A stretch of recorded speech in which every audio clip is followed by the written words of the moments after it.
Thank you for joining us today. We're really excited to have with us Rob Weiss from D-Rev to present to us a little bit of a workshop in design thinking, which is very exciting for us. So just wanted to introduce Rob and enjoy your lunches and hope you get something great out of this workshop. So as D-Rev's ReMotion Product Manager, Rob handles sales, logistics, and marketing distribution functions and manages the business aspect of D-Rev's scaling and growth. He holds a BA from Princeton University and has studied at the Hopkins Nanjing Center in China, as well as the Harvard Kennedy School. After college, Rob worked on climate change and clean energy policy for the World Resources Institute in Washington, D.C. He then worked for eSmart Global in Cambodia, India, and Timor-Leste, helping startup social enterprises distribute beneficial and affordable technologies to rural village customers. Immediately before D-Rev, Rob worked for small-scale energy engineering projects with D-Lab, El Salvador, and Mercy Corps in Timor-Leste. Please join me in welcoming Rob to Anderson.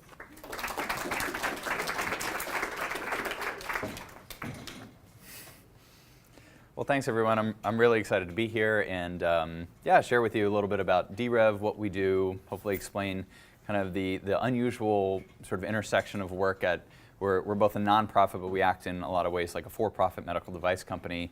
So excited to share with you a bit about what we do and then hopefully do an interactive exercise that hopefully will be interesting to you, but also help us because it'll be on a topic of sort of high importance and high interest to D-Rev, and we're excited to get all your thoughts on and brains sort of added to this problem solving we're doing. I'll try to leave some time for questions,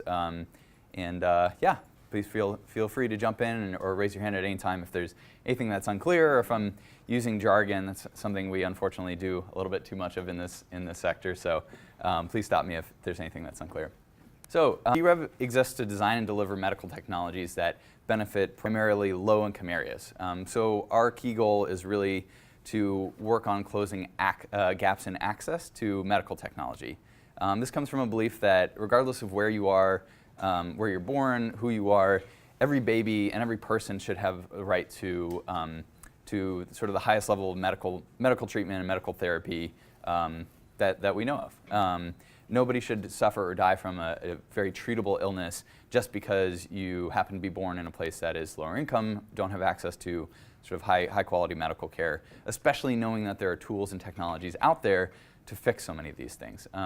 So that's really sort of our raison d'etre is to try and close gaps in that sort of access. To do this, we have three principles. So one is we design medical devices that are world-class.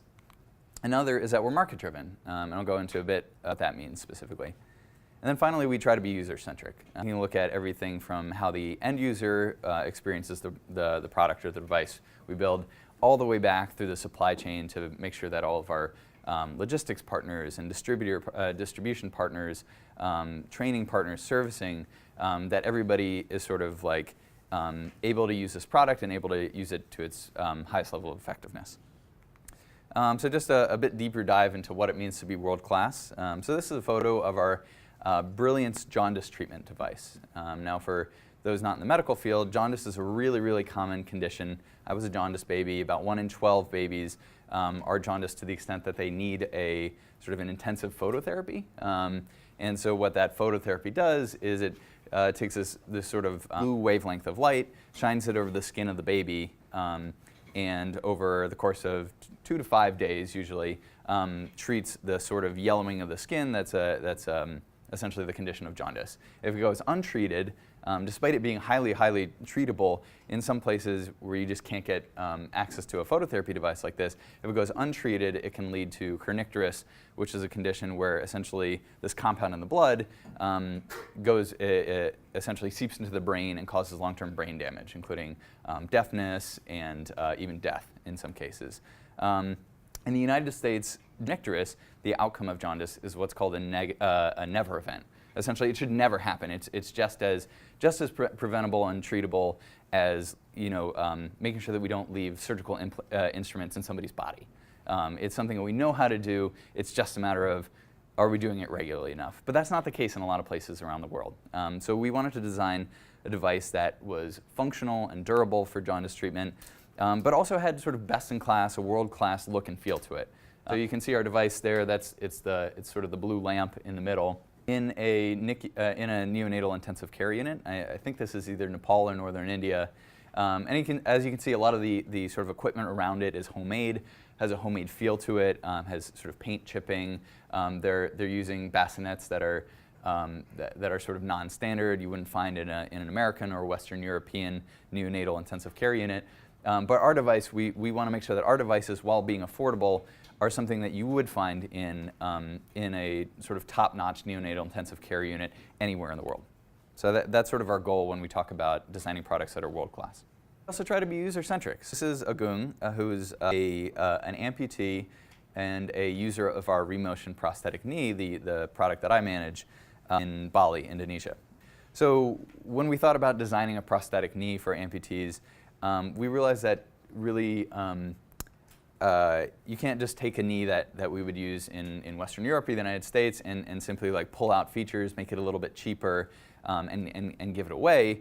You need to actually design it from the ground up for conditions that people are actually doing, experiencing in their daily lives. So I'll show a video on the next slide here. And just notice, I guess, in the video how his experience might differ, or some of the unique things that Agung might do in his daily life that might be different from yours.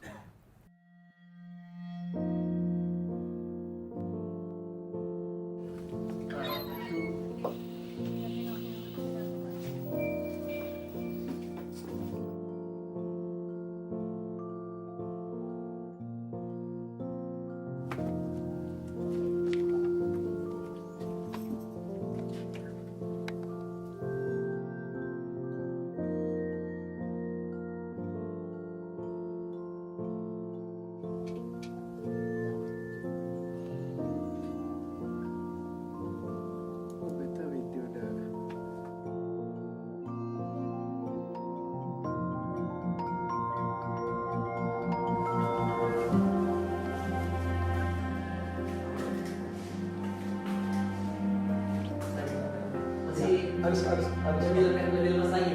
Masih ada satu atau berapa yang kayak gitu.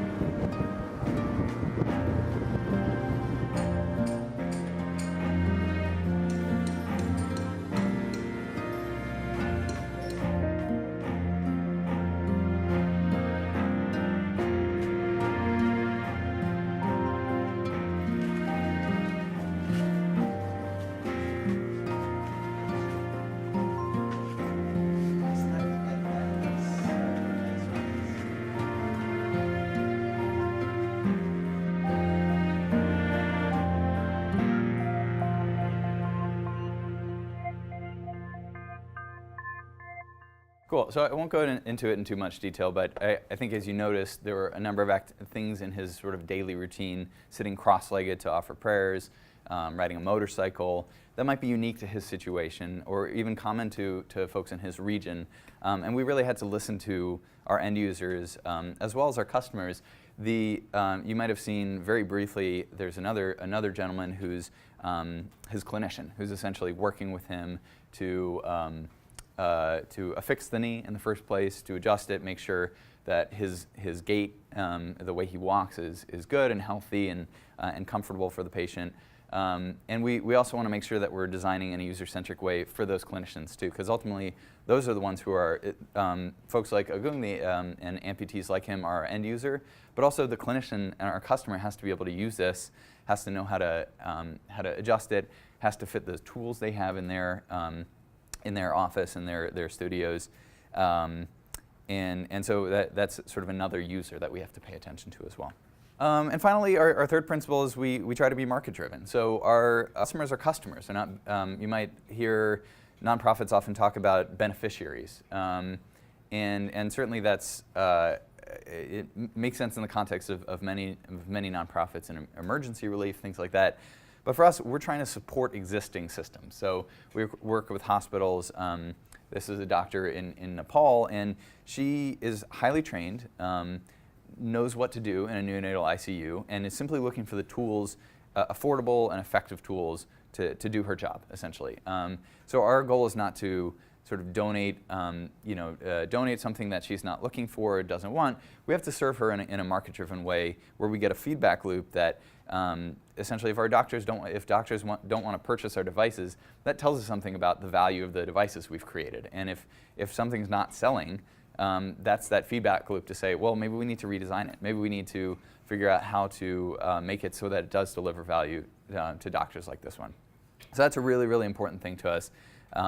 There are some situations where it does make sense to partner with governments and other folks that have sort of a quasi-donation model. But at the end of the day, we need a doctor to essentially tell us, this is the product I want, and this is sort of the whole wraparound services that I want to make sure that this works in my neonatal intensive care unit or my hospital, my prosthetic clinic. That sort of loop needs to happen first before we sort of sell or donate willy-nilly into a place. And I'll show you I have a slide later on that'll show you sort of vividly what the danger of not having that in place is. So a little bit about our process. This is sort of the design thinking process that we follow. And again, we'll go into a bit more detail on this later, but the initial stage is really need finding research. So we are going out into the field, talking to doctors. We do most of our need finding in India, but we like to make sure that if we're developing a product for the Indian market, we've also sort of checked in some other places too. So we have a small office in East Africa as well. We want to make sure that even if we start by designing our products in South Asia, that they have applicability elsewhere. And so our sort of like need finding, needs identification is that first step, and that involves spending a lot of time with our staff and our colleagues in hospitals. A lot of folks ask sort of what's our funding model? How does this all kind of work? The initial sort of R&D stages where we're identifying needs and we're doing the initial design work, building prototypes, bringing it back out to users and doctors in the field. That's funded by grants. So we have grants from governments, from foundations, from individual donors who support our cause. So essentially, our business model is we don't really have to make that part back. So we're not looking for things that have high enough return on investment to actually pay back our R&D. But what we do want is that in the next phase, the delivery phase, that these products are sustainable on their own, and that you don't need continued donor funding to be able to scale these products in sort of our initial launch markets or beyond that. We want them to, if DRev disappeared tomorrow, we want to make sure that the products that we've brought to market already will still live on. And this is a big issue because, to be honest, donor attention can often shift. And we've had, I can't even count the number of major donors that we've had who have kind of come back to us the next year and said, hey, to be honest, we're now more interested in education, and that's our thing, and you guys don't fit into that. And we don't sort of want our products and our hospitals that we work with and the doctors that we work with to suffer as a result of changing donor attention, because obviously that's not something in their control. And then our final stage, sort of scaling and measuring, especially the measuring part is also grant funded. So that's sort of where we put on our nonprofit NGO hats and say, we're not just concerned about sort of making money, which is something that's a bit more straightforward to measure. We want to really push the envelope in terms of how do we measure our impact. And I don't have a ton on that in the deck today, but if that's something folks are interested in, please ask me in the Q&A, please ask me afterwards. There's a lot of kind of interesting stuff we do about how we actually measure, how we go back and measure our impact and think about not just sort of units sold, but translating that into lives saved, and in fact there's sort of a global health metric called disability-adjusted life years, which is an even more specific way of getting at the question of what actual health impact are you having. So again, I won't talk about that more today unless folks are curious.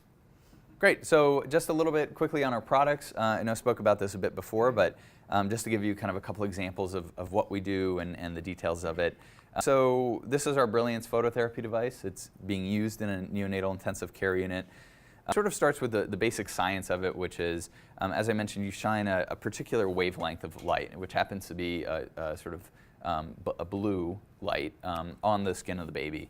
And so one of the things that you have to do in designing a phototherapy device is you actually have to optimize the wavelength. And this is like now pretty easy, but 10 years ago, and even 20, especially 20 years ago, was not so easy. And so when I started with DRev, I was first sent to sort of rural hospitals in the Philippines, and a lot of hospitals there had essentially a device like this, but with a blue tube light. And those tube lights were sort of the only thing you could get that had the right wavelength for treating jaundice, but they burned out every 3 months. And so as you can imagine, if there's not a reliable supply chain, if there isn't sort of reliable funding for maintenance, you have hospitals that have this blue light, but 3 out of 5 or 4 out of 8 bulbs are actually burned out. So you're not really delivering an effective therapy. And so what that results in is kids who don't get better, kids who have to stay a lot longer at the hospitals, which is, as you can imagine, pretty expensive.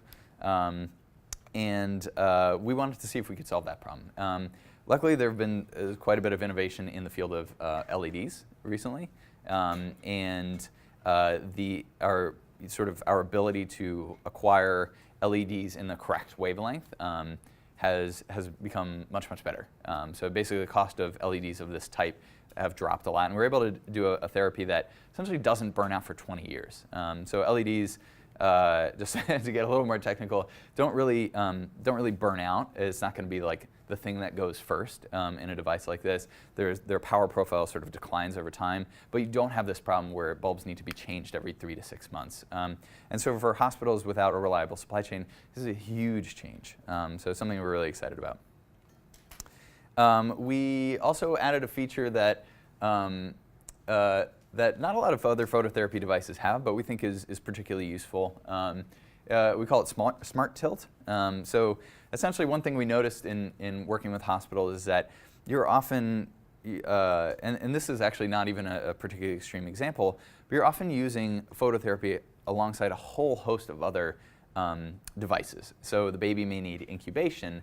You might have a radiant warmer. You might have a CPAP device. You might have a ventilator. There are all sorts of things that you are treating, because these are often premature babies that have a whole host of comorbidities. And so we said, we basically observed that the phototherapy devices were often being sort of shifted off to the side as these sort of more kind of intensive therapies. You have to have the heat shining down, or the incubators all around the baby, and it's kind of pushing the LED phototherapy off to the side.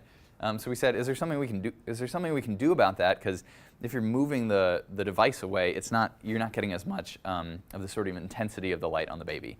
So essentially, what we did is you can tilt the head of the device so that you can sort of slip it to the side of another device that you're using in the hospital setting, and the power actually increases. The power output increases for the LEDs that are now further away. So you're getting that same consistent, essentially, intensity of light over the profile of the baby, even though it's now being sort of tilted and used off to the side. So that was something, again, kind of following a user-centric design process. We say, hey, this is something that's not really being covered by other devices because they're not really observing how these devices are being used in the field, and we think we can do better. Another thing is that we've kind of built some intelligence into it. We were able to build a couple different features. One is just kind of collecting data about runtime, how often it's turned off and on. This is great for us because we use it for our sort of impact monitoring. We want to know that our devices are being used. But ultimately, this is something that can help servicing agents as well, kind of being able to pull that data easily. And we also we've built in a kind of a feature where you can measure the output of the light to make sure that at the treatment distance of the baby, you're getting the right level of therapy, and that's something you can do that's sort of built into the electronics and the smarts of the device. We sell this for through a partner, which I'll talk about in a second. It retails for about $500, which when it was first launched to market was about 1/10 the price of comparable devices. Now we've started to see other devices come down in price and expand in sort of access and affordability, which is great, which is something that privately we're excited about our device being the best, but ultimately as a nonprofit, our goal is that the sector changes and that more babies have access to therapy. So it's hard to be too mad. For the Brilliance device, we we actually have a different business model from some of our other products. We essentially license the design to a manufacturing and distribution partner. They're called Phoenix Medical Systems, and they're in southern India, in Chennai. So Phoenix, essentially, we did the engineering, did the design, transferred it to them. They make it in their factory, and they also have a global sales and servicing operation. We've worked with them, I guess, for 8 years now. And it's been a really interesting partnership. We've learned a lot from it. Hopefully they've learned a lot as well. We try to sort of support them on the margins with things like training. We also just launched an experimental sort of sales pilot. So one of the questions for us is, can we support partners like Phoenix Medical Systems in sort of deepening their reach into places where they may not be currently. So they're super strong in southern India, also in like western India, but in sort of like north and northeast India, they don't really have much of a presence. And so one of the things for us was saying, can we get to even more rural, even more out of the way, even more high need hospitals in a financially sustainable way, and then sort of transfer that to our partners. So that's something we're working on now with honestly mixed results, but it's been a really interesting experience. Just quickly, the sort of model here is that we have sort of high R&D investment costs up front. There's not only a cost to us designing the device and doing all the field research, but also just transferring it to a partner and setting up. Doing a tech transfer is, I will say from my initial ignorance before I came to DRev, I thought it was just sort of you have engineering drawings and you give it to someone, but it's not that at all. And if anybody here is sort of a manufacturing engineer, you'll know how silly a notion that is. It's actually, it can often be years of work to sort of get the device to a place where it's properly designed for manufacturability, and you're hitting all the quality metrics, and you're doing ongoing sort of continuous improvement work.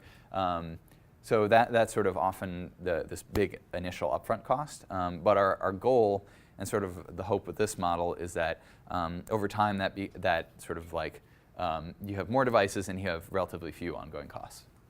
This is sort of a snapshot in time of where we are in terms of impact. So I think we've sold over 5,000 or 6,000 devices, or our partner has sold over 5,000 or 6,000 devices in 53 countries. I think 12 or 13 of which we have sort of a lot of units, and then there's some countries where we just have 1 or 2.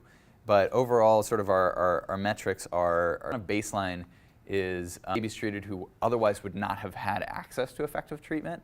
So it's kind of a tricky thing to measure because you're measuring a counterfactual. You're kind of saying, is it sort of the incremental impact of introducing our device? How do you measure that? Well, one of the things that we take a look at is sort of the baseline of what devices they had currently. And so if there are sort of these broken tube light devices where you're only delivering sort of half effective therapy, or maybe you really didn't even have jaundice therapy at all in your hospital, and because Brilliance was more affordable, you were able to purchase it. That's a sort of baseline scenario we're comparing ourselves against, where we say, okay, we think in that situation we had sort of like an incremental impact where we introduced something something comparable would not have existed there otherwise.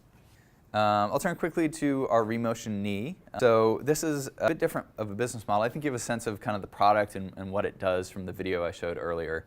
Although I'm happy to take questions if there are any sort of like details that need to be ironed out there. But essentially with this one, instead of licensing the design to a partner, we own it. So we have a contract manufacturer that essentially makes it for us, but we own all the inventory. We've set up sort of global sales and distribution systems.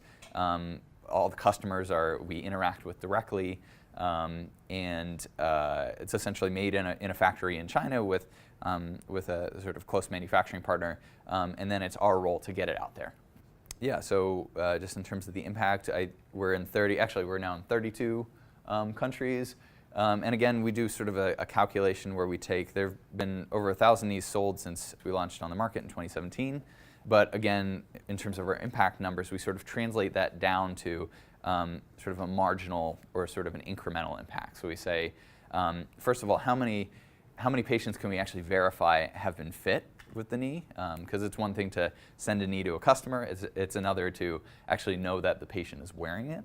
And so we have to do follow-up with our customers, with the clinics, and in some cases directly with the amputees themselves.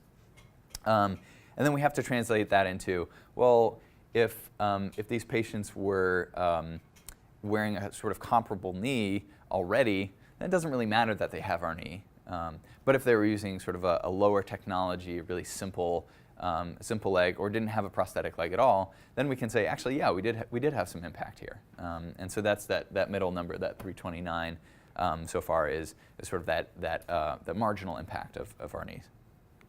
Great, so I'll talk a little bit about me and my history with DRev. So I sort of started off the first year as kind of I'm not actually sure what the right term would be, but they sort of sent me to different places around the world.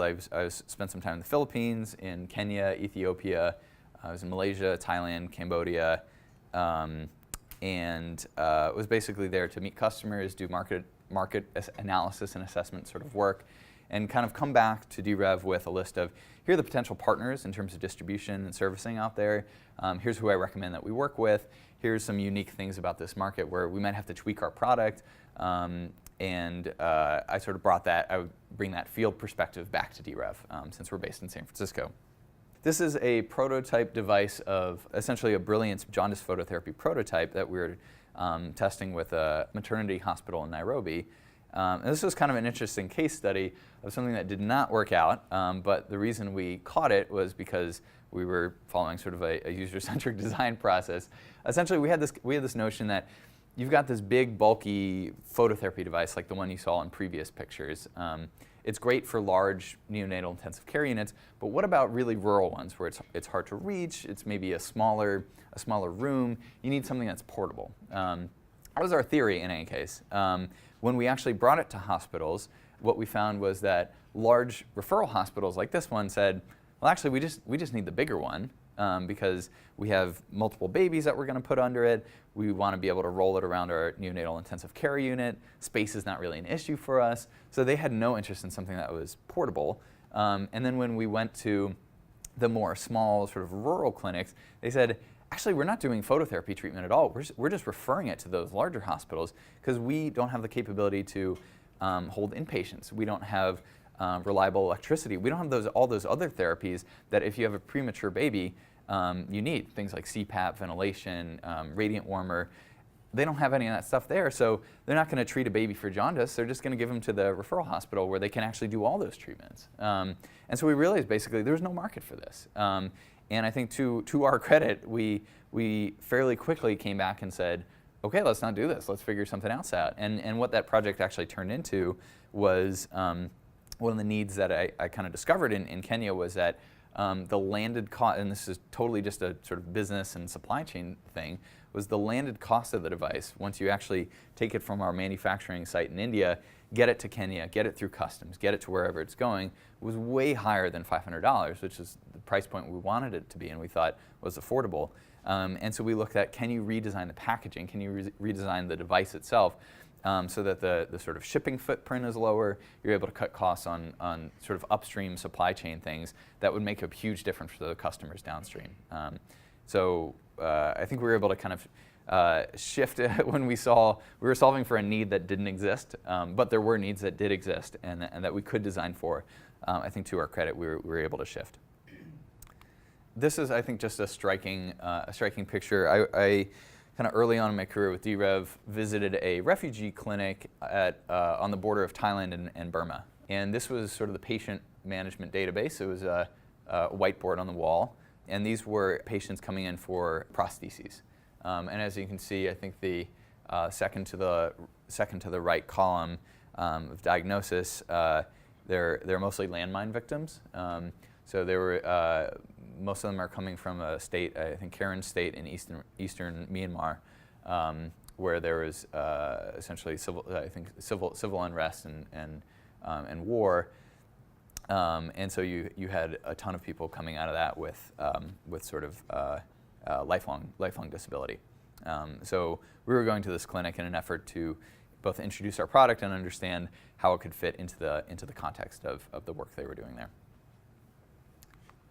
And I've also more recently spent some time in India as we were getting ready to launch our prosthetic knee. We did sort of a limited market release with a subset of patients, and we thought this was kind of a fun picture. We were all struggling to understand each other in this one, and I think kind of had goofy grins on our face as we try to understand the feedback that he was giving us about the knee that he was testing for us.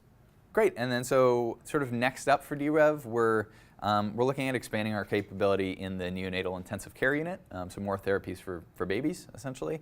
The product that we're working on right now is developing a CPAP device, which is, in short, you often have, especially premature babies, that their lung capacity hasn't really developed yet, and you need to essentially keep their lungs open, keep them breathing while that capacity develops. And so CPAP is sort of a mid-level therapy. You can go one higher, it's ventilation. You can go one lower, that's called low-flow oxygen. That essentially it keeps it's not quite breathing for the babies, but it's keeping their lungs open and activating the alveoli in their lungs to make sure that they can breathe. A really common therapy. And actually, the way we came to this was we did sort of like a global burden of disease sort of research analysis and found that newborn respiratory distress was one of the biggest causes of morbidity and mortality around the world. And sort of pretty quickly honed in on different features for a CPAP that we thought could really make a difference. And I'll just show you, this is what we call an equipment graveyard. So one of the problems with the donation, the sort of medical device donation model, everybody at DRev has seen this firsthand. We've been to a hospital where they said, let me show you our essentially equipment graveyard. Everybody has a different name for it, but it's where medical devices go to die. And it's often sort of a spooky place. It's a back corner. Nobody goes in there. But it's essentially devices that were often donated by a well-meaning Western nonprofit that did not provide for a service contract, didn't really ask the hospital if this was the device they needed or wanted, didn't really think about the specifications of the device, and didn't provide training. So nobody really knows how to use it. Maybe they didn't want it in the first place. Maybe they did want it, but it's broken down. Nobody knows what to do because there was never a number to call. And so this is a really common problem. And so one of the things that we want to continue to figure out is how do we address this problem? And so that's what our little design sprint interactive exercise will be around. Yeah. So, but before I do that, any questions? Do you mind providing a little bit of an overview of how DRev came to be? That would be interesting for us. Sure. DRev came to be in 2007. A gentleman named Paul Polak, who is sort of it's kind of the OG guy to do what was called at the time the appropriate technology movement. So essentially designing for low-income, low-resource regions. That movement has sort of changed over time. I think in its founding, it was really about how do you make things ultra low cost. But we've now sort of folks in this sector have realized actually that's not often the key. It's often designing something that actually works for low-income regions, and then finding out an appropriate cost. But in any case, he was the founder. At that time, DRev was working on a bunch of different areas, so it wasn't even in the medical space. There were things like working on a microscope, we're working on sort of an income generation tool for preserving cow's milk, I think, in rural areas. And our current CEO, Krista Donaldson, who's a PhD from Stanford in product design, mechanical engineering, kind of came in, focused us on medical devices, and we started with the Brilliance device. And so that was in 2009. And since then, we've been sort of slowly expanding our portfolio of devices. Thank you for being here today. That was really interesting. And just in terms of the funding process, what did that process look like to transition from more of a funding by grants to the private sector? Right. And just to clarify on that, the vast majority of our funding is from grants, and so that's something we're continually. That's sort of like always been our bread and butter, and it continues to be. In terms of that sort of next phase, which is private sector reliant, actually doesn't mean we're raising from the private sector necessarily. It often means we're partnering with sort of a private sector distributor. So essentially, with Brilliance, for example. we transition the device to Phoenix Medical Systems, we get essentially a small royalty from them, and then they make their revenue off of selling it to customers.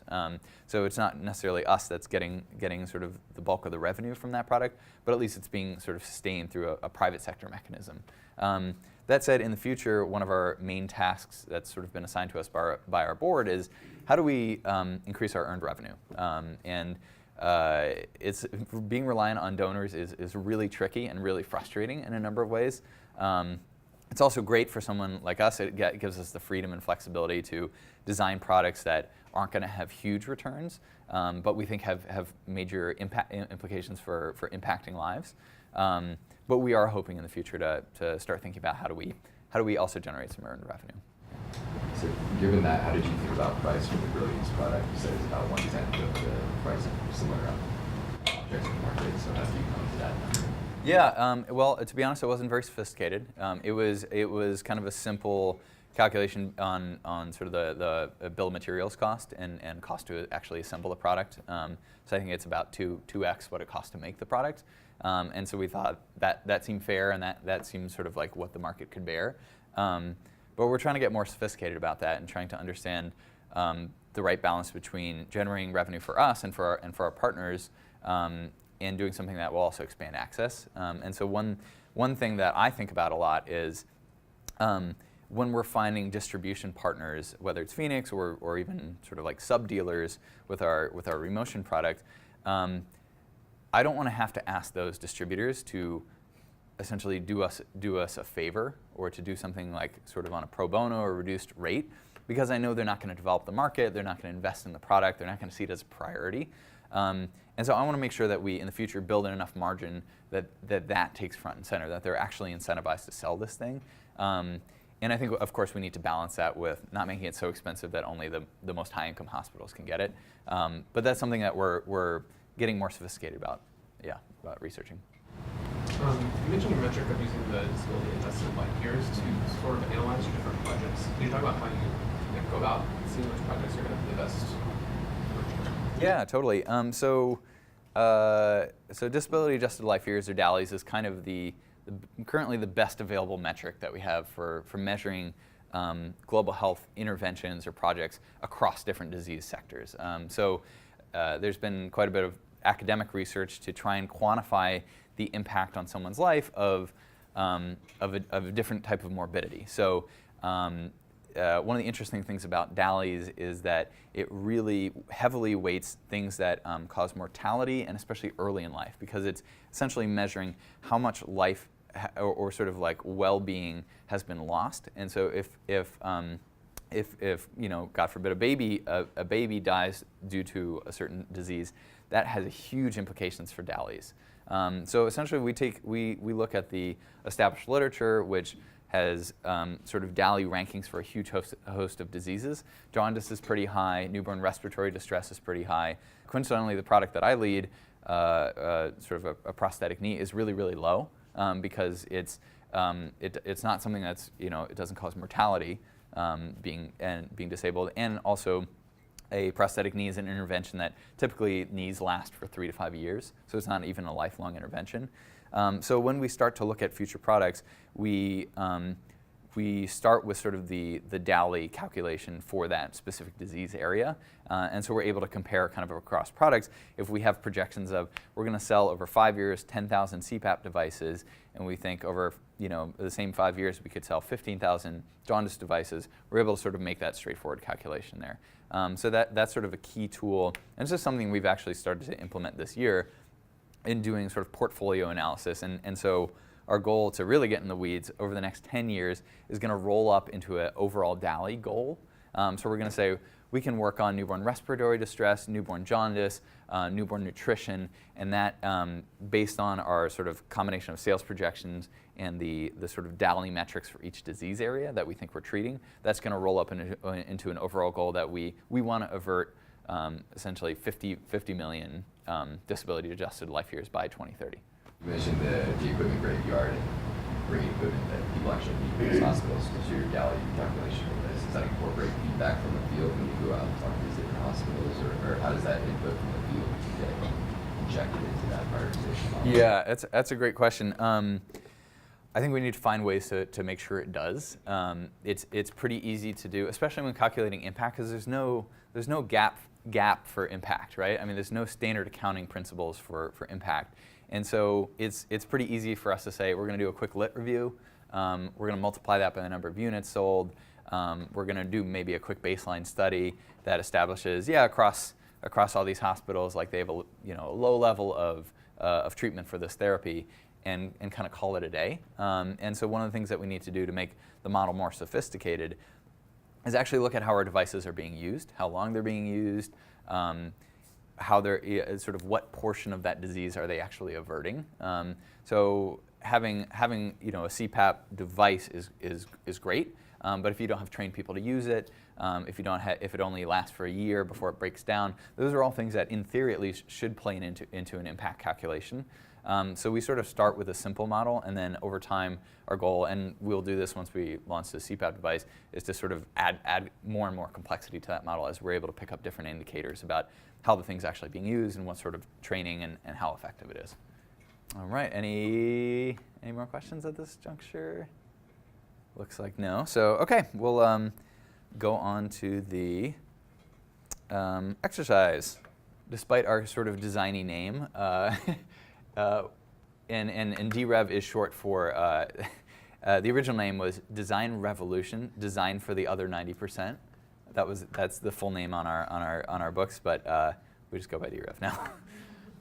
But I thought I would do a quick video on sort of a sprint process. So one of the things that this is a tool that we haven't used all the time, but we've used a few times, especially when we're doing new product development. We'll go talk to hospitals. We'll have all this sort of insights from individuals, and then we'll come back and sort of figure out how do we process all of this and turn it into a product.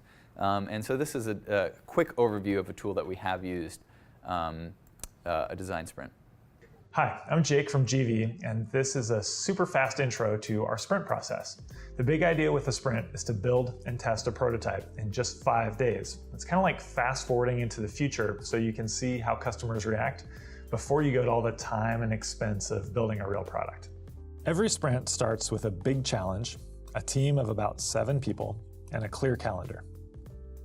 On Monday, you'll create a map of the problem and choose one specific target. On Tuesday, you'll create solutions to your problem. But instead of a shout-out-loud group brainstorm, you'll work alone to sketch detailed, competing solutions. On Wednesday, you'll pick the best solutions. Instead of endless debate, you'll use a structured decision-making process. On Thursday, you'll build 1, 2, or even 3 realistic prototypes.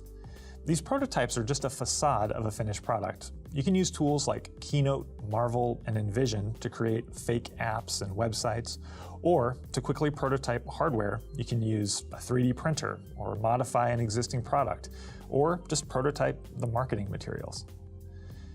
Finally, on Friday, you'll test your prototypes in 5 one-on-one customer interviews. You'll find obvious patterns. Some solutions will work, but some won't. Either way, you'll have clarity about what to do next, and a great start on that big challenge.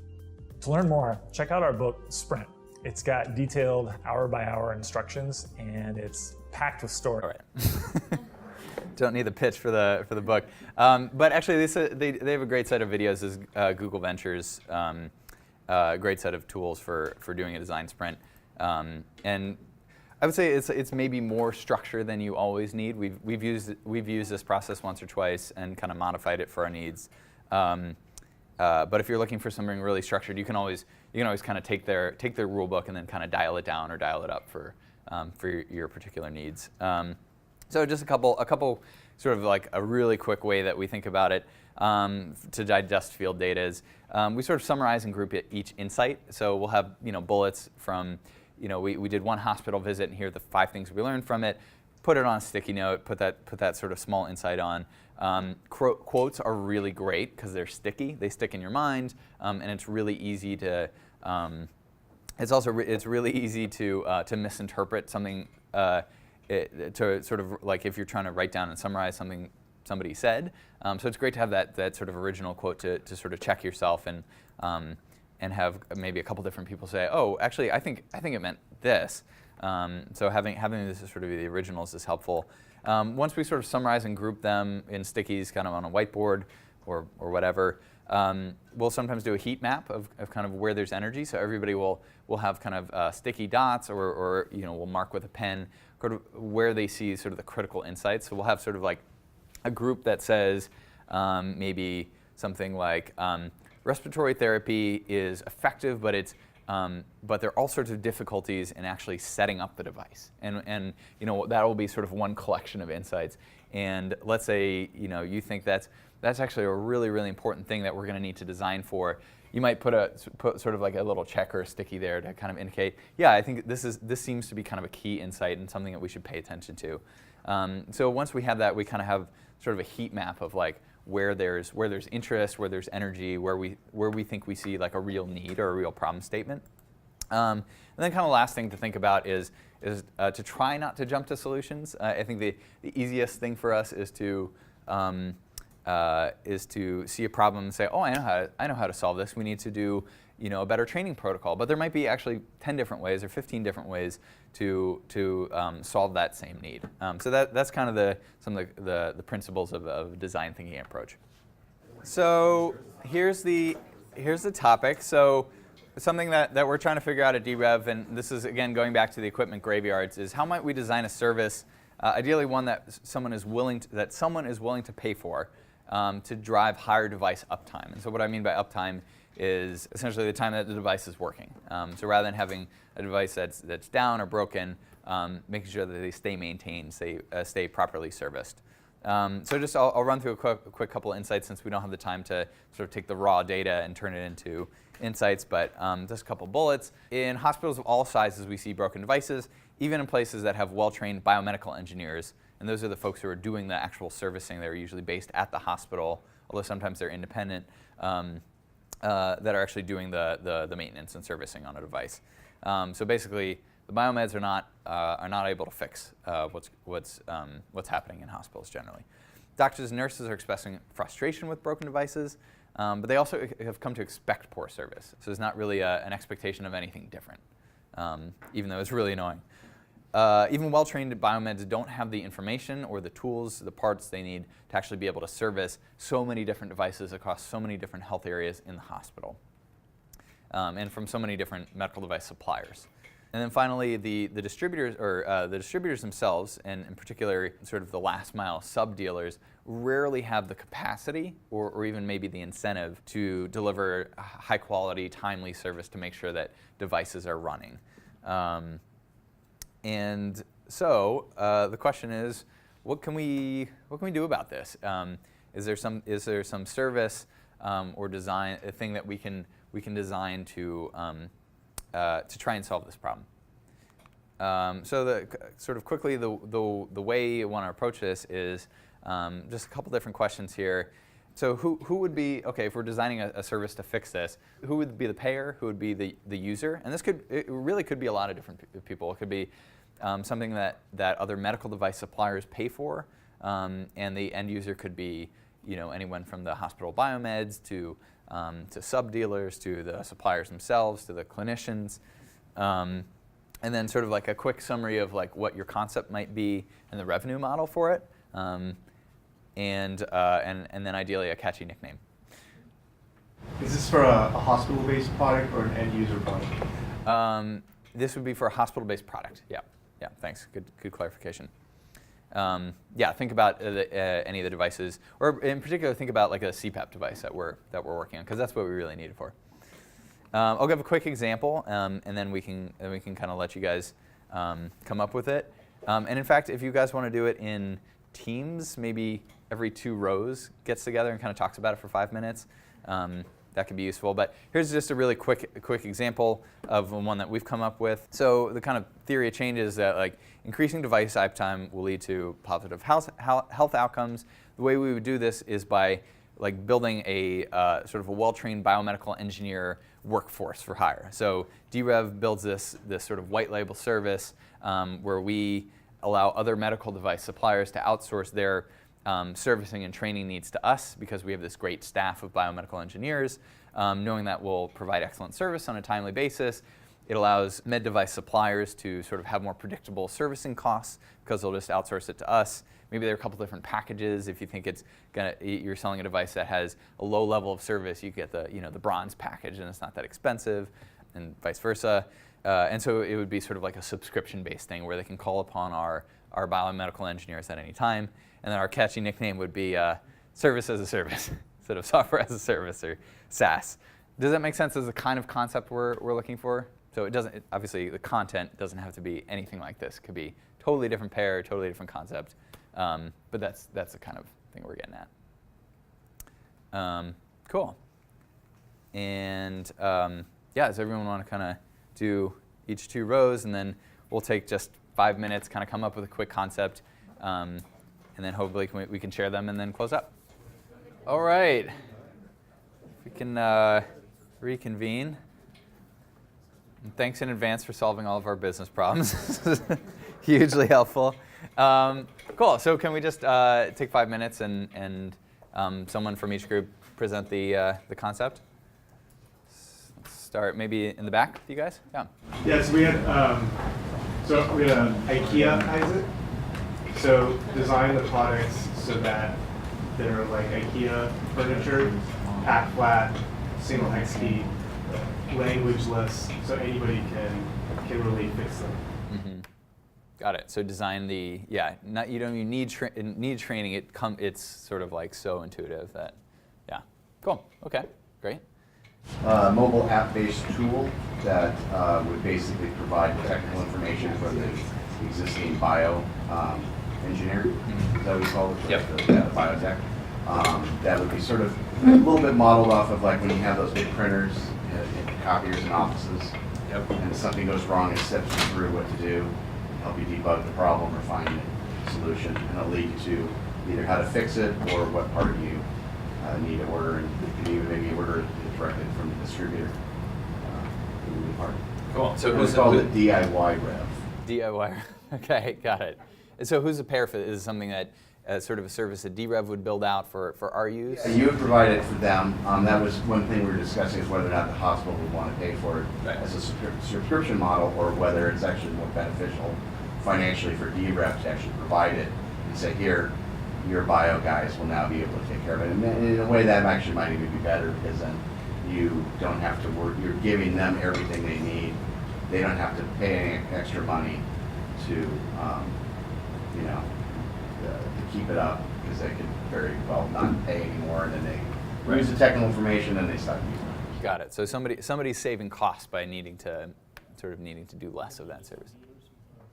What's that? Sorry. Well, maybe the distributors could be. Oh, interesting. Okay. Cool. So they adapt to this. Yeah.